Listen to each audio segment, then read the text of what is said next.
Nats Chat is brought to you by Walters. Hey, Nats fans, welcome to the second homestand and one of the longest homestands of the season. Walters is a great spot to meet up with friends and grab a bite to eat before any Nats game. This week, Walters has added pulled pork croquettes to the menu, a great appetizer to share with friends over a bucket of old-time lager. Next offering is another fastball missed low to the inside, and the count is 2 balls and no strikes. Now, time called. Wow. Man, Lucius Fox started to come off the field toward the dugout and apparently not feeling well right now on the field. Is, well, there's no other way to say it, getting sick on the field just to the right of the pitcher's mound. Now the pitch, swung on in high in the air to right center field deep. Thomas back at the warning track of the wall looking up, and this ball is gone. Goodbye.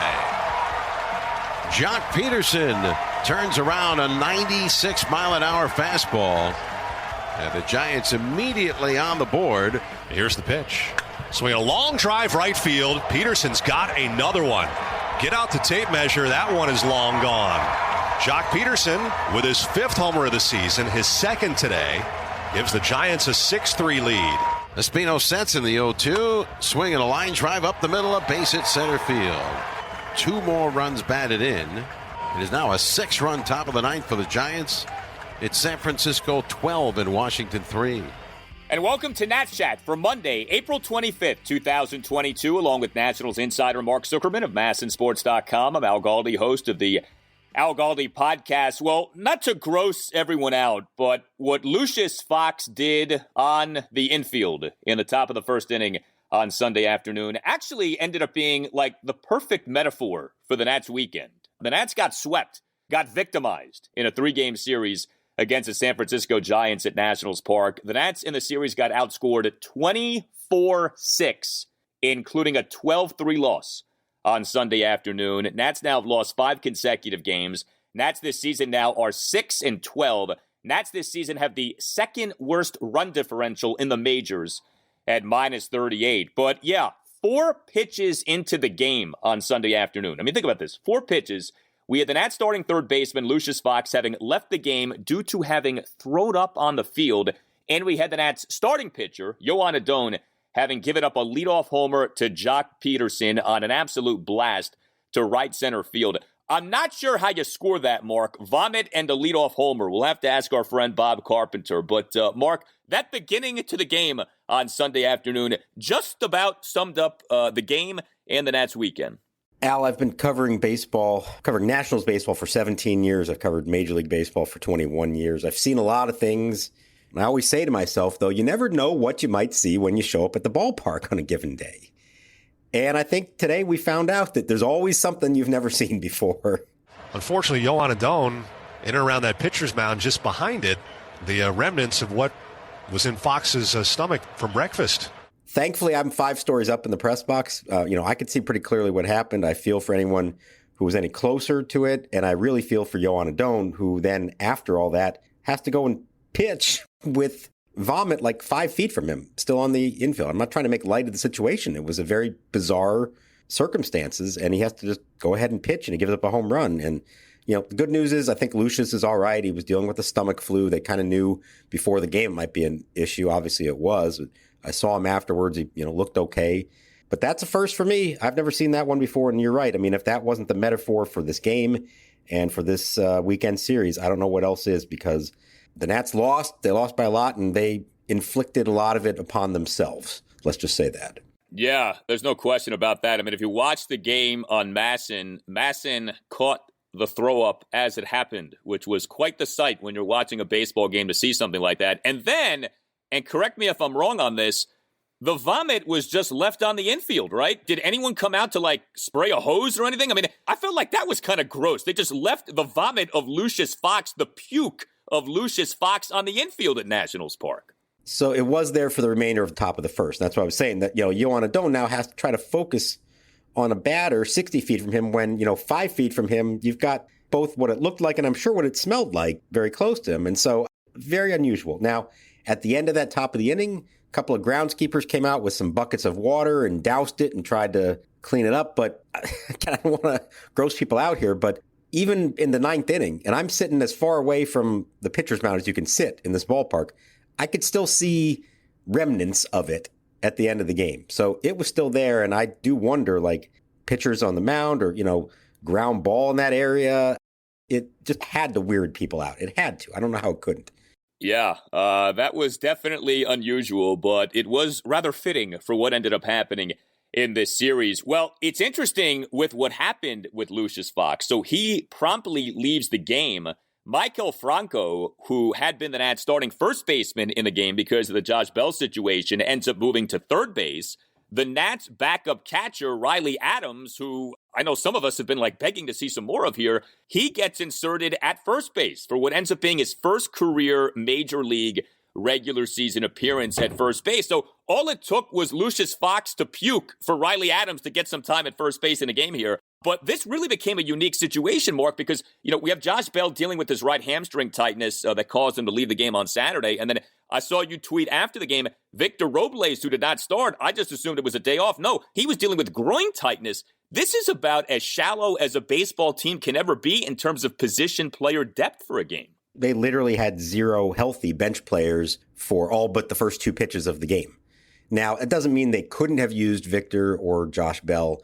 If another calamity happened along the way, they probably would have tried to do it. But this is what happens. They decided to go with a 3-man bench for a little while here because they needed the extra pitchers. Now, remember, they already have 2 extra relievers because of the expanded roster in April. They decided to add another one. They've been going with a 16-man pitching staff for a while now, and that means you're putting yourself really short on the bench. Now, they haven't needed pinch hitters. They've had 1 pinch hit appearance the entire season, but you leave yourself susceptible to injuries and other things that might happen during the course of a game, and that was about as close to a nightmare scenario as it's going to get. Now, the good news is that, Riley Adams looked fine at first base, and this wasn't an Alex Avila situation like last year, but I've got to think that come Tuesday, they need to have another player here who can help them out. You just don't want to put yourself in this kind of position because it is dangerous and it can quickly turn into a farce. Let's say the game had been competitive down to the end and maybe something happens where either somebody else gets hurt or maybe there's a ball hit towards Adams and he can't handle it and it costs them the game. He shouldn't have been out there. They've worked with him, but he wasn't really quite ready. Literally before the game, Davey was talking about how they don't feel like he's quite ready. They're getting him there, but he's not quite ready for it. And then an hour later, there he is at first base. So they're fortunate that didn't necessarily cost them this game, but it's not hard to imagine how that scenario could have cost them a game. It's funny you mentioned the 16-man pitching staff. The Nats ended up using an incomprehensible 7 relief pitchers in this game. We'll get to that coming up in a bit, but let's just put a bow on this Josh Bell situation. So, it is a little troubling, right? Twice in a 4-game stretch, he has to leave a game early due to a leg ailment. He left that 11-2 loss to the Arizona Diamondbacks in Nationals Park this past Wednesday night due to an ailing left knee. He leaves the game on Saturday afternoon, the 5-2 loss to the Giants at Nationals Park due to right hamstring tightness. We know Sunday means roster transaction day for the Nats. Thankfully, we did not get one going into this game. So Josh Bell is still on the active roster. Sounds like this isn't that serious, but where are we exactly with Josh Bell? Because he obviously wasn't good enough to start on Sunday. Yeah, so the MRI they gave him, Davey said it was pretty clean. Those are his exact words. So that's good news. MRI came back and it was pretty clean. He was doing some running before the game. I think they figured with a day off on Monday for the team, let's just give him this one off too. And now he's got 48 hours to sort of rest and then he was available in case he was needed over the course of the game. Thankfully, he wasn't. So I think they expect that he'll be good to go on Tuesday. And it sounds like they expect Victor Robles to be fine too for Tuesday. But they're dodging some bullets here. And one of these days, one of these things is going to be more serious. And when you have a schedule that includes 18 straight scheduled days with games to begin the season, they wound up getting a rain out, but instead played a doubleheader. So they've played 18 games in 18 days to start the season. It's not surprising, I don't think, that you might have guys start to break down a little bit. And so they do have to be careful about this. Josh Bell's really important to them right now. I mean, that lineup without him in it looks not very imposing. They already have issues even when he is in there. So for him to be out is not good. And if he has to miss any length of time, that's a real problem for this team. And so you do have to be careful. I know he wants to play every day, same as Nelson Cruz, same as Juan Soto, but if you're Davey Martinez, you do have to be careful. You can't afford to lose these guys for any length of time. Yeah, and, with Josh Bell, you have to wonder, right, did the left knee lead to the right hamstring? Was he compensating for the left knee, and now he's dealing with the right hamstring? I mean, Josh Bell, as we know, is not a small man. He's listed as being 6'4", 261. That's a lot of mass that his legs have to carry, and, he's not afraid to run the bases, as we've seen. He'll run in the field. So, yeah, I mean, it's not shocking that he might be dealing with some of these things, and you just don't want these things to compound and, one thing to cause something else to happen and that sort of a thing. Hey guys, it's Al Galdi for Window Nation. Get your degree in savings during Window Nation's spring break sale. Get 2 free windows for every 2 windows that you buy for as many as you need, and make no down payment and pay no interest for 24 months. Just call 866-90NATION or visit windownation.com. As you surely know, we have been having very up and down temperatures lately. With up and down temperatures, it's difficult to stay comfortable in your home with old drafty windows. The longer that you have old drafty windows, the more money that you waste on your heating and cooling bills. Window Nation has saved customers over $60 million on energy bills. Buy 2 windows, get 2 free. Pay nothing for 2 years. No money down, no payments, and no interest for 2 full years. Save thousands. These are savings that you'll only see once this year. Window Nation has installed over 1 million windows and has an A+ rating from the Better Business Bureau. Call 866-90NATION or visit windownation.com. That's 866-90NATION or visit windownation.com. And tell Window Nation that Al Galdi sent you. Littell ready, and the 0-1 swing and a fly ball center field. Dubon almost hit his tracks, a couple of steps to his left, makes the catch, and the Giants have completed a 3-game sweep here in the nation's capital. So you mentioned what's going on with the Nats lineup. The offense right now is terrible, okay? I mean, there's no other way to say it. The Nats scored just 6 runs over these 3 games. The Nats, 18 games into their season, have a team OPS of just 610. Your best hitter this season, Josh Bell, didn't play on Sunday. Your second best hitter this season, Juan Soto, I don't know if slump is the right word here, but he's not been great here lately. Juan Soto had a bad series, 2 for 12 with a double and a single. He drew no walks in the series. When's the last time we had a series in which Juan Soto didn't draw a single walk? He has not done well with runners in scoring position so far. I mean, the sample size is small, so I'm not going to go crazy over this, but if it feels like Soto hasn't come through in the clutch so far this season, that's because he largely hasn't. Soto with runners in scoring position, a mere 1 for 13 with a single and a walk. His overall numbers for the season aren't bad, but he's been having a hard go of it here lately, and Nelson Cruz continues to be brutal. I mean, again, I do think that he'll hit, but you do have to make mention of this is his age 41 season. He's not immortal. At some point, the performance is going to start to fall. Could it be that that's happening this season? We'll see, but Cruz in this series 0 for 10 with 2 walks. He now on the season is batting 169. He has a 260 on base. He's slugging 262. This is tough, man. They got to get Cruz going. Soto, again, I don't want to make too big of a deal out of this, but Soto has not been at his best here lately, and the result has been a mostly punchless Nats offense here. And I do wonder if these two are kind of connected in some way.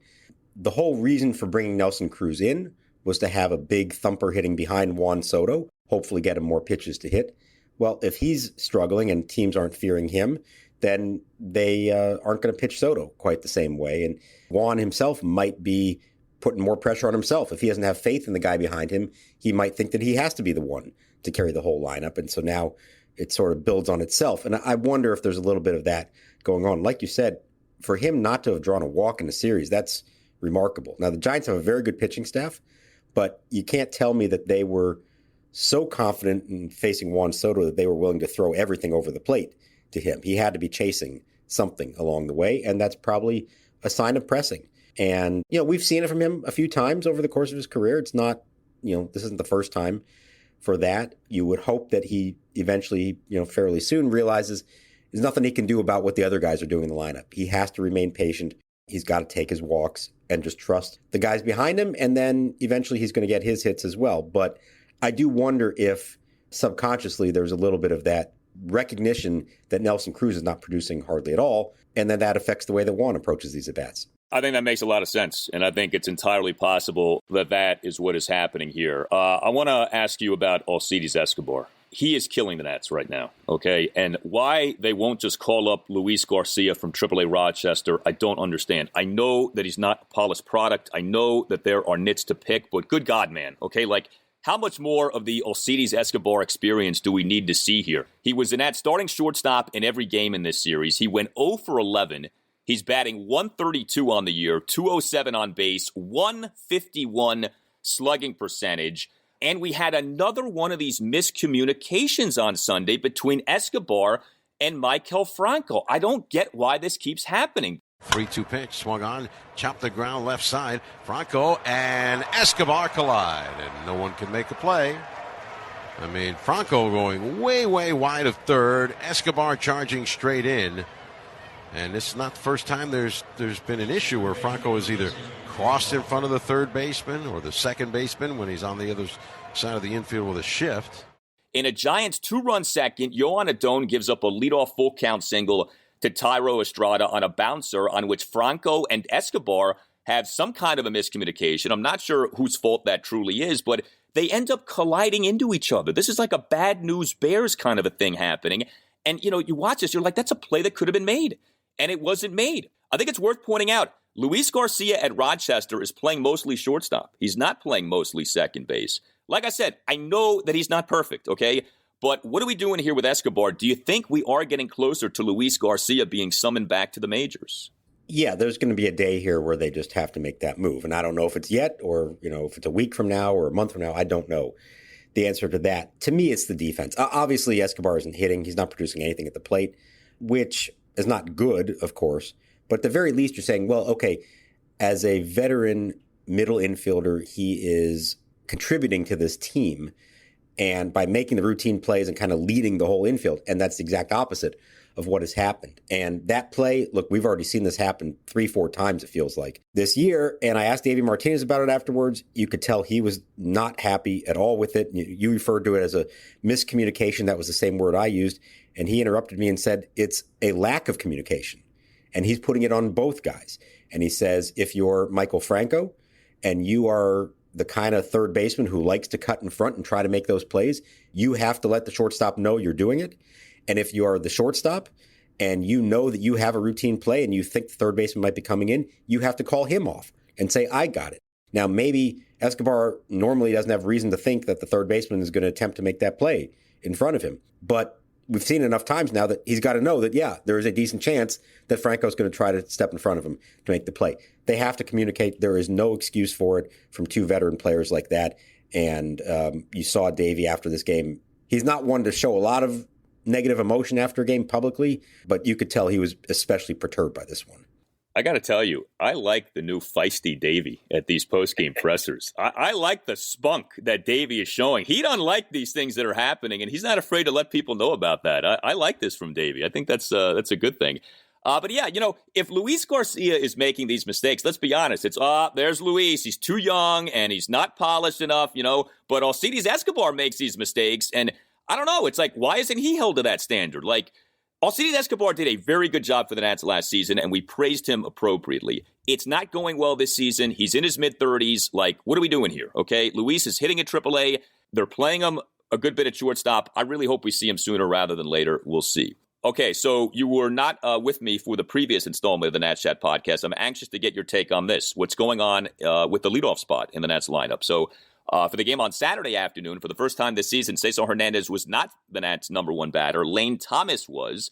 I wondered, hey, is this a one-game thing or an occasional thing, or is this a new thing? Because we did see Lane Thomas excel as the Nats' number one batter as last season went on. Well, sure enough, on Sunday afternoon, Cesar Hernandez was back to being the Nats' number one batter as a starting second baseman. Had a pretty good game. Went 2 for 4 with a double and an infield single. The infield single was interesting. Came on an 0-2 pitch, and he outran the Giants starting pitcher Logan Webb to first base. That was not a good look for Logan Webb, that play, but it was good to see Cesar get himself a couple of hits. Lane Thomas was starting on Sunday afternoon. He was a Nats starting center fielder and number 7 batter. He went 1 for 4 with a single and a stolen base. Did have a bit of a hiccup on defense. This was not an easy play to make, but on the 2-out full count RBI triple by Brandon Belt in that Giants 2-run second inning, deep shot to center. Lane Thomas could have made the catch, didn't. He was on the warning track. He missed on an attempted leaping catch. He turned around while he was running toward the track, so he may have lost track of the baseball. But what do you think about what's going on here with the leadoff spot? Do you think we're going to see more of Lane Thomas, or do you think that was more like a one-game thing? So real quick, let me address that play because I wanted to mention that in addition to the play at third base and shortstop. It's a tough play, you're right. And, it scored a triple and rightly so. But it's not the first time we've seen Lane Thomas struggle on a ball hit over his head in center field. We saw it last year. We saw it in spring training. We've seen it a little bit this year. And this is among the reasons that they don't necessarily feel like, even if he hits, that he is the better everyday alternative in center field to Victor Robles, who, for all his faults at the plate, has looked excellent in the field. And not saying for sure he makes that catch, but he looks better trying to track it down. Lane Thomas got twisted around on that, a bad jump. And there's something about him going to the wall that it just has not worked out because he sort of goes for it, but he's not all in on it. And then the ball ricochets off the wall and goes way back in, and he's not even in position to play at the carom. So that's a problem. And it's something that I think they have to keep an eye on. And it's among the reasons why I think they feel like he's better long-term in left field than in center field. So now to the leadoff stuff. I think you will see Lane Thomas lead off more. It will probably be against lefties for the most part that he does it. But if he does well and Cesar Hernandez is struggling, yeah, we could see that flip on a more permanent basis as well. I thought it was interesting that Cesar, very first inning, first leadoff appearance of the game in this one, he puts a bunt down. And it was a great play by the third baseman to throw him out. It's the kind of play, the kind of bunt that you would normally say he would have beaten it out. And, I mean, that says something to me that Cesar is serious about trying to win back and make sure that he keeps the leadoff spot if he's taking that kind of approach. So I don't think they're giving up on him there by any means, but I do think you will see Thomas against lefties, maybe some select matchups. And then eventually you just figure out who's doing better, who's getting on base better, who sets up the rest of the lineup better. And I know you don't love this kind of stuff, but if you do one lineup on a given day and they score 7-8 runs, you're probably going to start seeing that more because that's just the way baseball people are. That's the way Davey is. We know that. That's the way Davey operates. I do want to highlight a couple of offensive positives for the Nats on Sunday afternoon. Yadiel Hernandez was the Nats starting left fielder and number 5 batter, 2 for 4 with a 2-run homer and an RBI single. Yadiel only has 36 plate appearances this season, but he's batting .333, .361 on base, .485 slugging. So he has hit. He's one of the few Nats who you could say legitimately has hit this season, although again, the sample size is small. And Keibert Ruiz had a good game on Sunday afternoon. Starting catcher and number 4 batter, which tells you all you need to know about who was available on Sunday, because Ruiz has not had a good season so far hitting, but he was a cleanup batter. But he went 2 for 3 with a double, an infield single, and he got hit by a pitch. So at least those guys did that. But, man, this offense right now is not doing well. And, we don't have the weather to blame anymore. I mean, this was a beautiful weather weekend in Nationals Park, and the Nats still had a hard time hitting. All right, the Giants did not have a hard time hitting in this series. Patrick Corbin was a mess in Game 1. Aaron Sanchez had his issues in Game 2. And then Joan Adon struggled in Game 3. He ends up giving up 5 runs in 4 innings. He gave up 6 hits, a homer, a triple, 2 doubles, and 2 singles. Was failed by his defense to an extent, as we have discussed. He issued a walk and a wild pitch. He had 3 strikeouts. I know it wasn't definite that Adon was going to be starting this game. Very interesting who relieved Joan Adon in Josh Rogers. So I guess, are we to presume now that Rogers is out of the rotation and Aaron Sanchez is in? Davey, in his postgame presser on Saturday, did suggest that Sanchez will be making another start. What do you make of where we're at with this rotation here? Yeah, that is going to be alignment for now. Doesn't necessarily mean it's going to last, but he did say that Sanchez will get another start. And he did tell us before the game that Rogers would be available out of the bullpen, at least for now. They've announced the next 2 starters. It will be Josiah Gray on Tuesday against the Marlins, Eric Fetty on Wednesday, and then Thursday, the series finale for now, is TBD. Now, that's Patrick Corbin's spot. So I'm curious to see. Now, there's an off day, Monday, and you have a 6th starter here now in Sanchez. So there's some ways they could finagle this. And maybe they may say, hey, let's give Patrick Corbin a few extra days. Let's skip a turn. Who knows? There could be something going on there. But with Josh Rogers, let's remember, he wasn't supposed to make the opening day rotation. They sent him down on the final day of spring training. Only ends up making it because of Anibal Sanchez's neck injury, which is still affecting him, by the way. He looks great in his first start in Atlanta, but then had 2 rough starts after that. So if we're kind of ranking the members of the rotation, not just based on performance, but on status, which is often how this works, Josh Rogers is probably at the bottom of the totem pole there. And so I think that's why he, for now, would go to the bullpen. Doesn't mean he'll stay there, but for now. Now, what I thought was curious is Davey brings him in, and I'm thinking, oh, hey, he may try to get a couple innings out of him because that's what he's capable of doing. And he only ends up finishing that 1 inning, throwing 11 pitches, and then he's out of the game. So I'm not exactly sure the strategy there. Maybe it's because they want to make sure that he's available again in a few days. I don't know. But it seems to me if you are going to put Josh Rogers in the bullpen on a more permanent basis, you're doing so because you'd like to have another lefty long man who can give you 2-3 innings. Makes sense to me. That's not the way they used him in this game, but that would make some sense to me if that's what they do moving forward. As much as we are all sick of the Patrick Corbin saga, what we saw over the course of games 2 and 3 in this series tells you why Corbin, I would think, isn't going anywhere in terms of this rotation. This team's starting pitching is abysmal, okay? They don't have other options. I mean, the fact that for a spot start, they went to this reclamation project in Aaron Sanchez on Saturday tells you all you need know. And eventually we know that Cade Cavalli is coming, but, Cavalli got roughed up on Sunday in his start for AAA Rochester, so I don't know how soon that will be. The Nats' starting pitching ERA now, 18 games into this season, is 6.72, okay? 6.72 is the Nats' starting pitching ERA. It's not just that it's bad, it's that it's atrocious. I mean, 6.72 ERA, you can't dress that up in any way other than that is atrocious. And every game is like this. And so what we ended up seeing with the bullpen on Sunday afternoon, right, was what we have been discussing and fearing.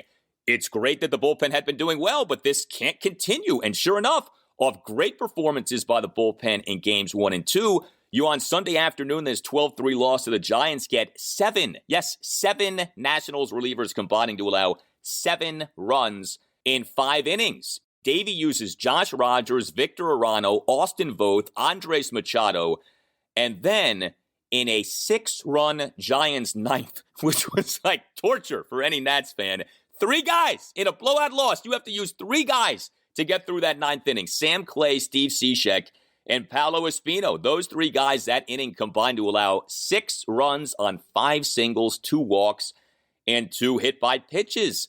This is what we're going to start seeing from this bullpen, I feel like, if these starters continue to be as bad as they are. And let's remember, we've brought this up before. We're now a week away from them having to remove 2 players, most likely relievers, from their roster because everybody in Major League Baseball has to go from 28 to 26. And so that's why, to bring it back to Rogers, if you're not going to know that you can get 5+ innings from your starter on a given night, you need to have relievers who can give you multiple innings. And so to me, that's Josh Rogers and Paolo Espino. Now, that's not how they've been used here. Paolo's been the last man standing, pitching at the end of games. Maybe that changes once the roster is condensed. I mean, it seems to me he should be the guy that comes in the 5th and kind of bridges the gap until you can get to the late innings. They've got to get to a point here where even if the starter only goes 5, that you can only have to use 2 or 3 relievers instead of, 4 or 5. And the only way to do that is to have relievers who can give you 2 or 3 innings each.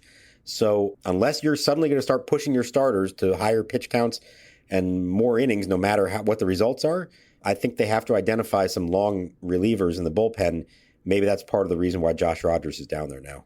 With Cade Cavalli, so it was a 10-1 loss for AAA Rochester at the Lehigh Valley Iron Pigs on Sunday. Sunday was not a good day for both Rochester and the Major League Club. Cavalli in this game, 4 runs in 4 innings. He gave up 3 hits, 2 walks, had 2 hit by pitches as well, only had 1 strikeout. His numbers so far this season for Rochester aren't very good. So again, as much as we are all begging and thirsting and yearning for Cade Cavalli at the Major League level, don't know how soon that'll be happening. But I want to loop back to something you said. Anibal Sanchez is still hurting with this neck. This has been labeled as a cervical neck impingement. He suffered it on the flight back from Florida, right? So what's going on with his neck here? I don't know specifics, but I know what I was told is that it's still kind of bothering him.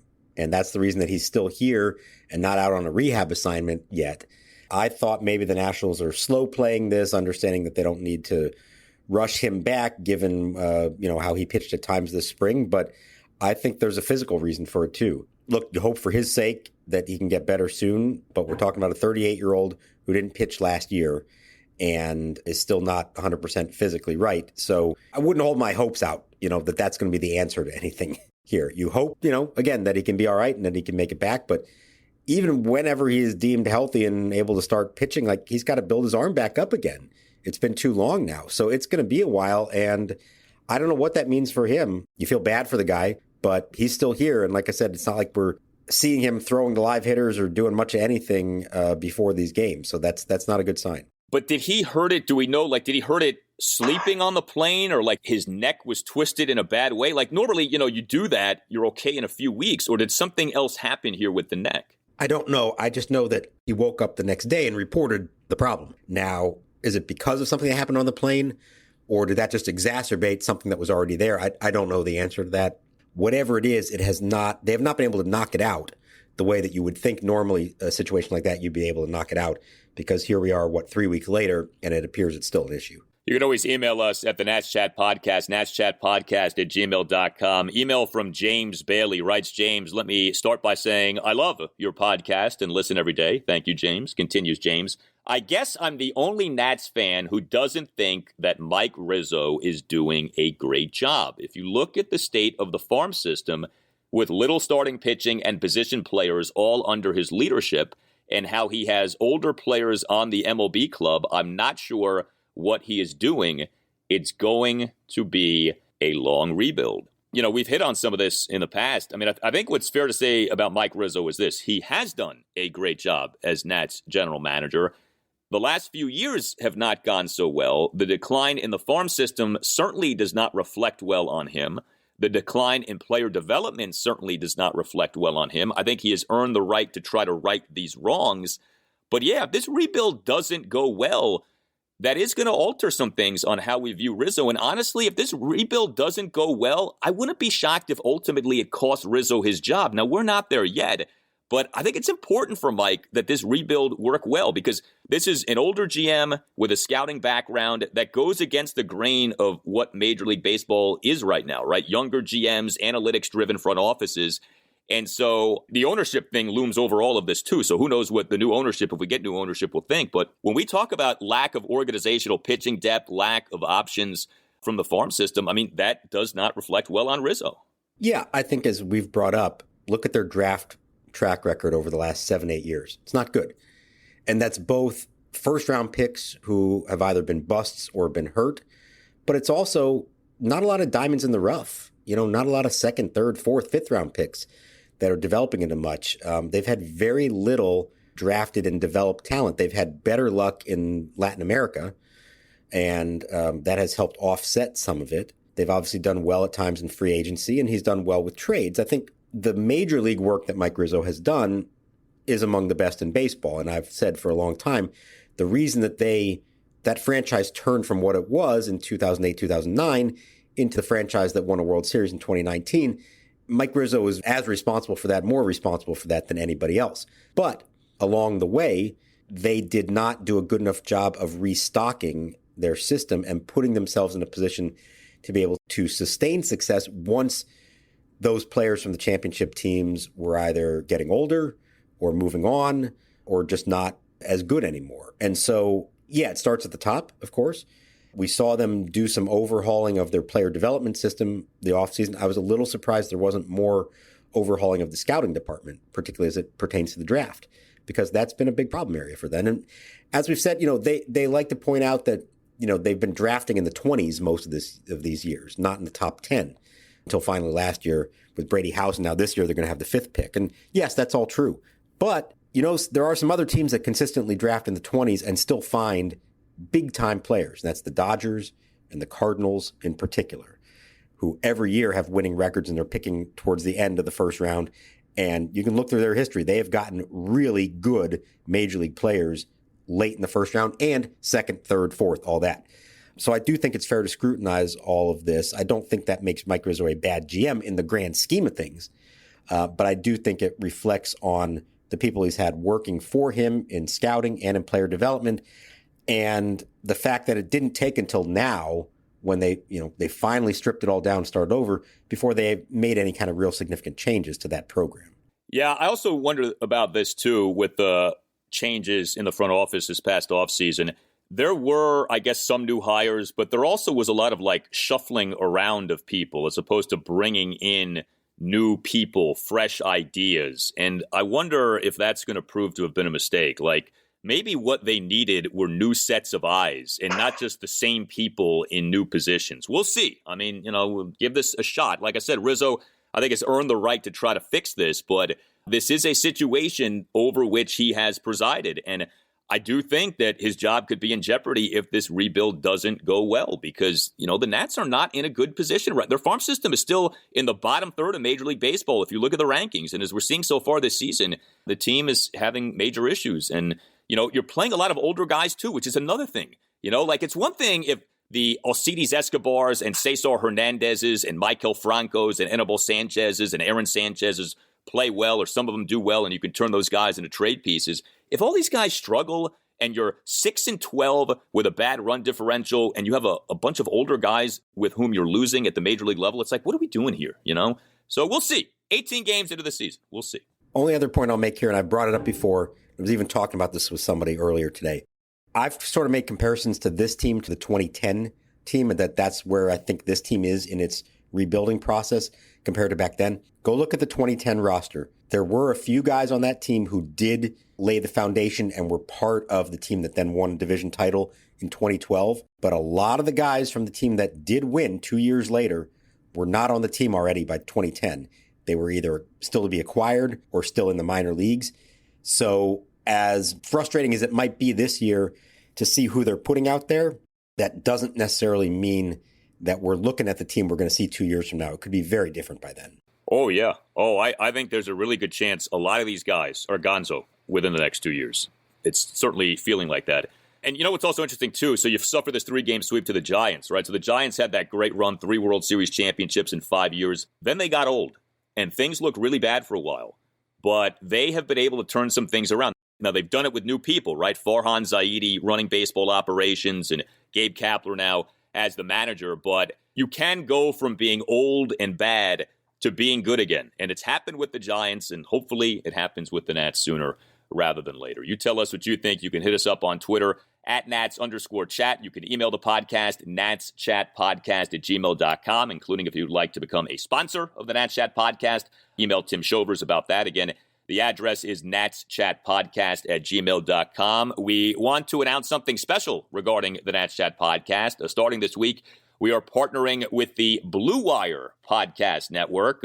This doesn't really change anything for you, the Nats Chat Podcast listener, but we did want to share that news. Blue Wire is one of the premier podcasting networks out there. My podcast, the Al Galdi Podcast, has been with Blue Wire for more than a year. We've had a great relationship, so it just, creates some new opportunities for the podcast.